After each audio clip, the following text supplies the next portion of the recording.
Today I want to look at encountering God's promotion. A promotion is when you are lifted from one level to another level.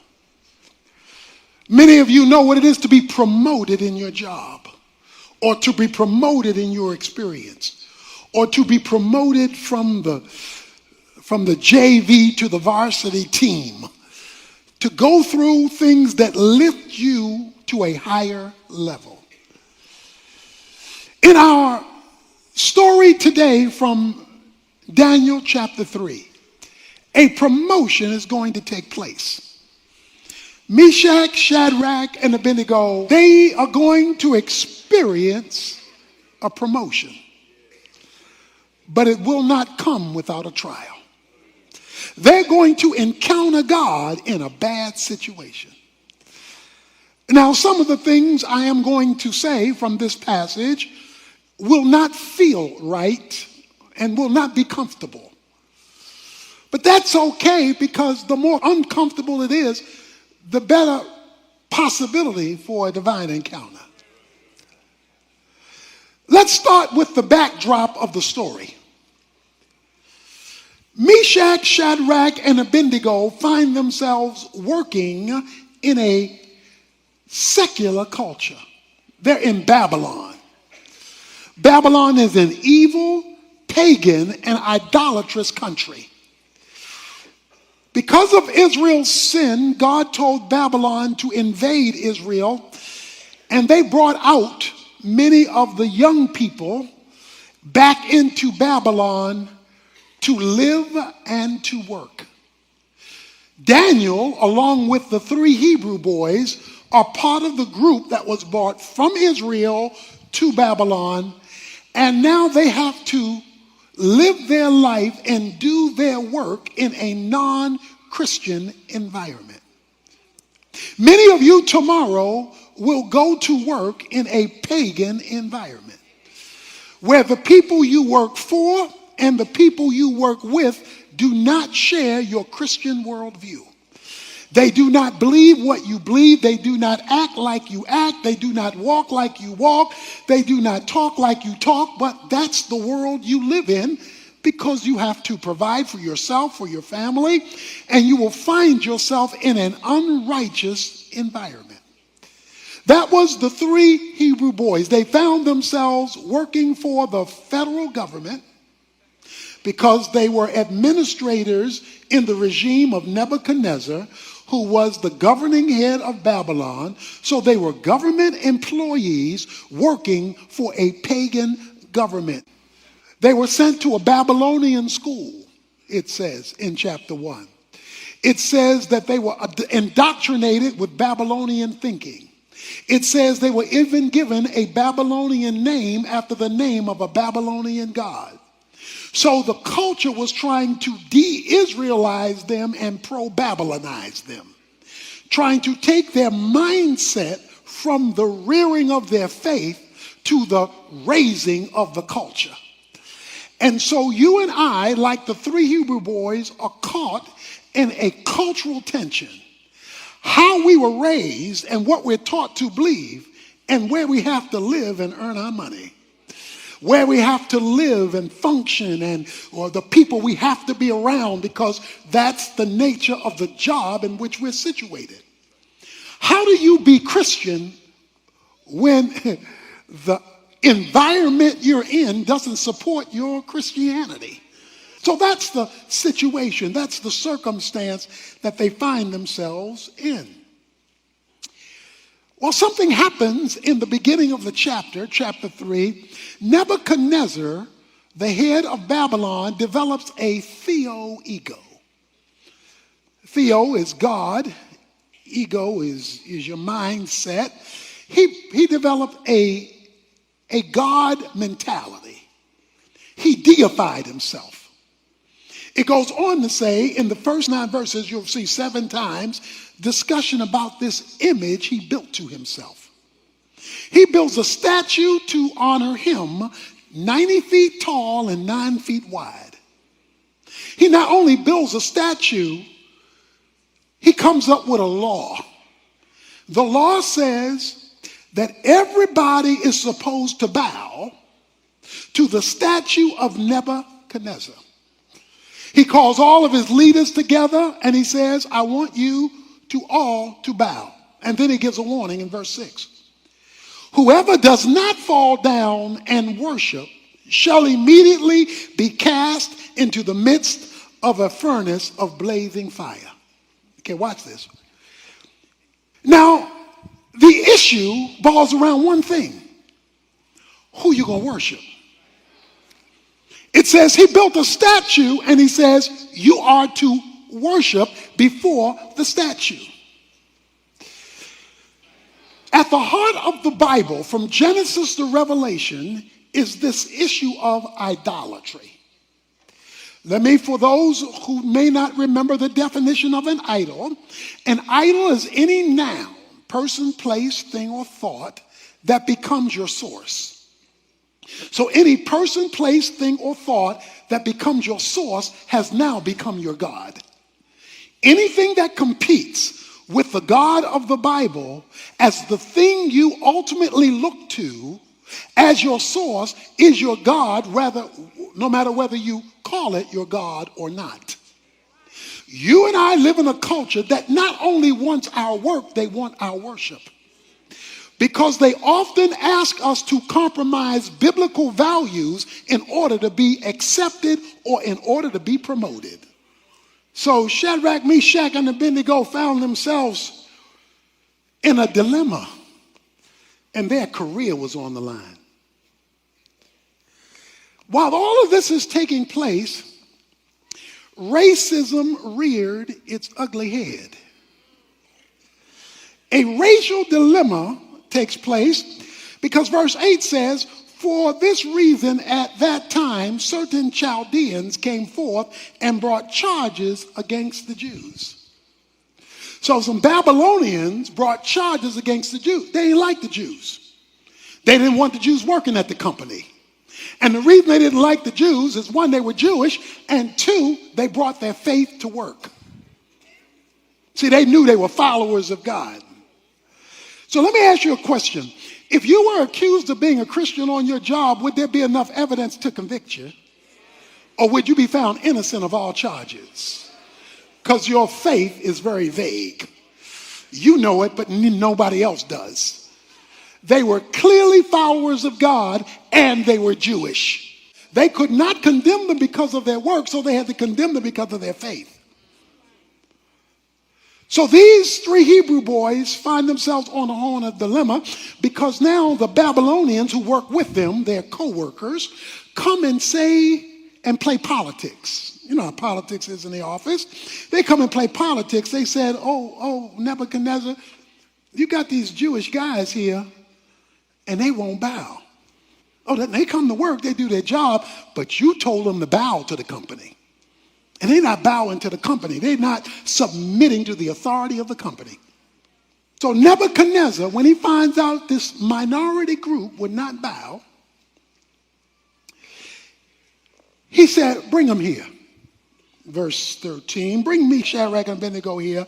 And in verses 14 and 15, he says, I'm going to give y'all another chance. And then he asks the question, if you don't bow, verse 15, if you do not worship, you will immediately be cast into the midst of a furnace of blazing fire. And what God is there who can deliver you out of my hands? Now that's the question. The question is, I'm so powerful. This company is so strong. This government is so much in control that if I fire you, you will be fired. And you don't know anybody who can overrule my decision because I'm the man. Shadrach, Meshach, and Abednego responded to the king. Okay, I don't know if you caught that. Shadrach, Meshach, and Abednego responded to the king. So they either all talked at the same time or one talked for all three, because it says all three responded. That's why you need to hook up with some other Christians in your company so that you're not standing there alone. Okay? So they responded to the king respectfully. Let us answer you. If so be, our God whom we serve is able to deliver us. You are to look at your occupation as service to the Lord through the vehicle of that company. It is the Lord Christ whom you serve. So they say, we may work for you, but we serve the Lord. The God who we serve is able. The God who we serve, because that's what got them in trouble in the first place. Their co-workers knew that they served the Lord in their job description. But most Christians, many Christians, divorce their everyday work from their service of God. And these three boys didn't. But because we serve him, the God who we serve is able to deliver us. But let's hear the rest of the story. Even if he does not. Because there are two things you need to know about God. He's powerful, so he's able, but he's sovereign, so he can choose. God must have the option in any situation to choose what the right thing is to do at that moment, and sometimes he does not. And you need a theology that covers when he doesn't. Because if you don't have a theology that covers when he doesn't, then you're going to be mad at him when he doesn't, because somebody told you from the pulpit he's able. So you got to keep both in tension. And about both, you must say the same thing, because they say, even if he does not, let it be known to you, O king. We respect you. We're going to work for you. We are not going to serve your gods or worship the golden image that you have set up. Because it says in verse 19, then Nebuchadnezzar was filled with wrath. Filled with wrath. And his facial expression was altered. He's contorted. He's contorted. Who do you think you're talking to? I don't care that you said it respectfully. Do you know who I am? Guess what he does? He is so hot, no pun intended. He is so hot. He gave orders in verse 18 to heat the furnace 7 times more than it was already heated. This is like your boss saying to you, look, if you don't do this, not only will I fire you, I will see that you never work in this kind of business ever again. I'm the man. You talking about you not going to bow because you got some other spiritual commitment. So the men who brought them to the furnace was so hot, it burned them up. The Bible says the men who brought them got burned up. That's how hot it was. They tied him up in verse 23 and threw him into the midst of the furnace, still tied up. So they tied up their hands, tied up their feet, and threw him in. God didn't deliver them from the furnace. He let them get fired. But something happens. Verse 24, then Nebuchadnezzar the king was astounded, and he stood up in haste. He said to his high officials, was it not 3 men we cast bound into the midst of the fire? Come on now, help me with my math. Wasn't it 1, 2, 3, Meshach, Shadrach, and Abednego? They replied to the king, well, certainly, king, we put 3 guys in there. He said, well, come here. Look through this glass. Look, verse 25. I see 4 men loosed and walking around in the midst of the fire without harm, and the appearance of the 4th is like a son of the gods. Okay, see, you could preach right here. He says, we put in 3, right? Yeah, we put in 3.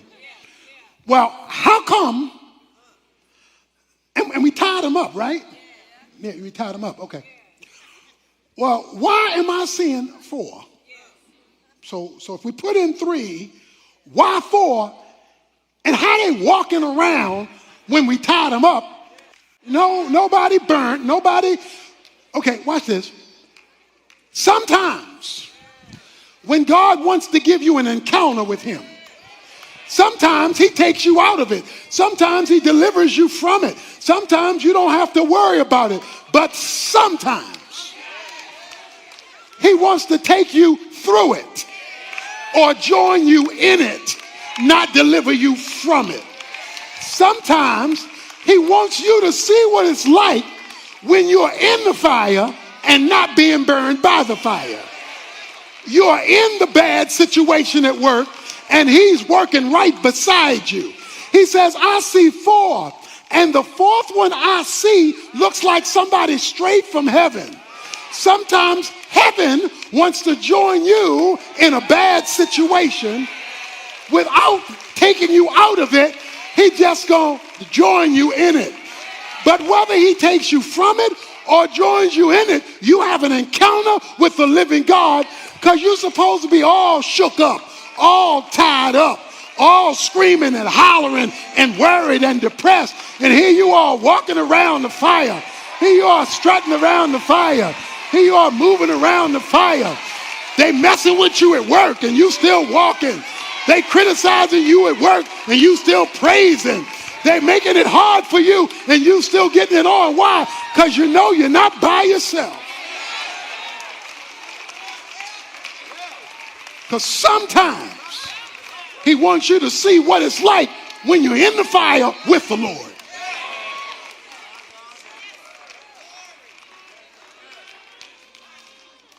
Why? Why, God? Why are you going to do this? Look, I need to walk with you. I need to walk with you. Walk with me. I want you to turn to 1 Peter. I want to walk you through a series of scriptures. I want to walk you through a series. You need to know these scriptures in 1 Peter to show you this is not just Old Testament. This is New Testament. He says in 1 Peter a number of scriptures that will change your bad situation at work, change your bad situation at the company when you have this kind of understanding of a bad suffering season in your life. He says in 1 Peter chapter 2, verse 20, he says, for what credit is there if when you sin, you are harshly treated? You endure it with patience. But if when you do what is right and suffer, for if you patiently endure, this finds favor with God. So if you're doing right and taking your stand, you're making God happy and you're finding favor with God even though you're suffering. Look at chapter 3, verse 14. He says, but even if you should suffer for the sake of righteousness, you are blessed. And do not fear their intimidation. I don't care who they are or what their title is. Don't be scared of their intimidation. And do not be troubled just because they talking smack and talking noise if you're suffering for righteousness. Verse 17. For it is better if God should will it so that you suffer for doing what is right rather than doing what is wrong. Finally, he says in chapter 5, verse 10, after you have suffered for a little while, the God of all grace, who called you by his eternal glory in Christ, will himself perfect, confirm, strengthen, and establish you. To him be the dominion. He gonna call the final shot. He gonna say where this job situation works out, whether there or somebody else. Because remember, your job, your government is only your resource. It is not your source. Some of you remember my story when I was in seminary working at Trailways. I was loading and unloading buses. They came to me because they had a scam. The scam was when people went out for lunch, then somebody else would punch them in after an hour, even though they may stay out 3 or 4 hours and hadn't been punched in. And so you rotated, and somebody did that for you, you did that for somebody else. They came and said to me, well, here's the deal. This is how you do it. This is your day to punch somebody else in after an hour, even though they'll be gone 3 hours, and then somebody will do that for you. In other words, rob the company of time and money and what's going on. So I told them, I said, I can't do that because as a Christian, that's stealing, and that's not something I can do. And they said, oh, no, you don't understand. Everybody does it. It's the way we roll up in here. So you got to expect, you can't be an exception. Everybody does it. Let's get over this Christian stuff, and this is how we do it in the company. I said, I'm so sorry, respectfully, I can't do that. Well, they said, well, since you can't do that, you're going to be unloading a lot of these buses by yourself.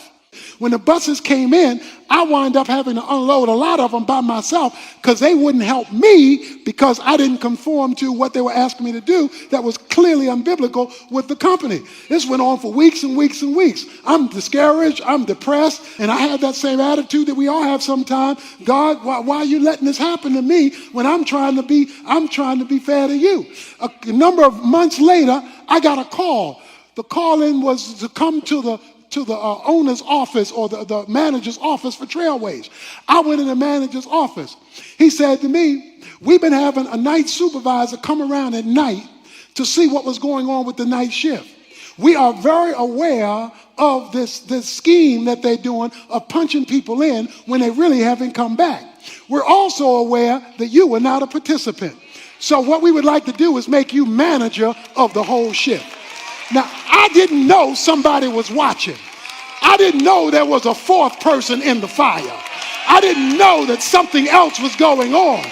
But you have to understand that when God decides to promote you, it doesn't matter what men say to you.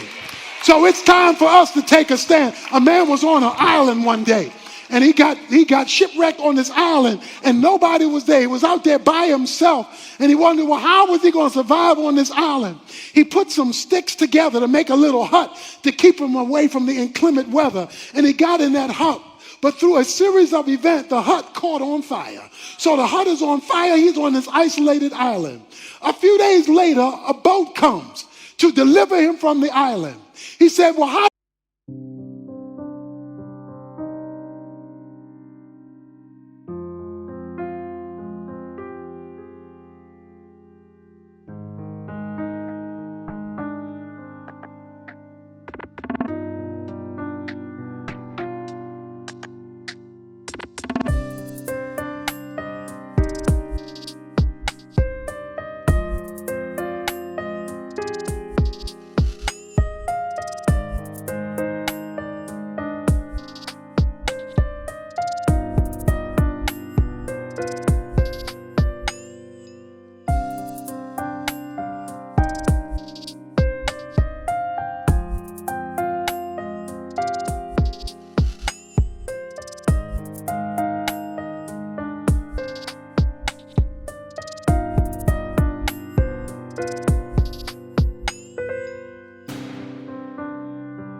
Did you know I was on the island? Oh, they said it was simple. We saw the smoke signals you were sending up to let us know you were here. Sometimes God lets you catch fire, but it's really a smoke signal saying to God, God, here's where I am. And even though I'm in a fire, I know you know where I'm located. So I want you to go back to work tomorrow and serve the Lord Christ. I want you to go back to work tomorrow and be a Christian on your job, serving with excellence, serving the Lord, but knowing the Lord knows where you're sitting. He knows how long he wants you there. He knows when it's time to move, and he knows the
bills that you have to pay, and says he is your source and everything else is your resource. You can lift your head up high, and even if the rest of the folk don't like you on the job, You just find you a Meshach, a Shadrach, and an Abednego, and you take your stand for God, because God ultimately owns the company. Let's give him some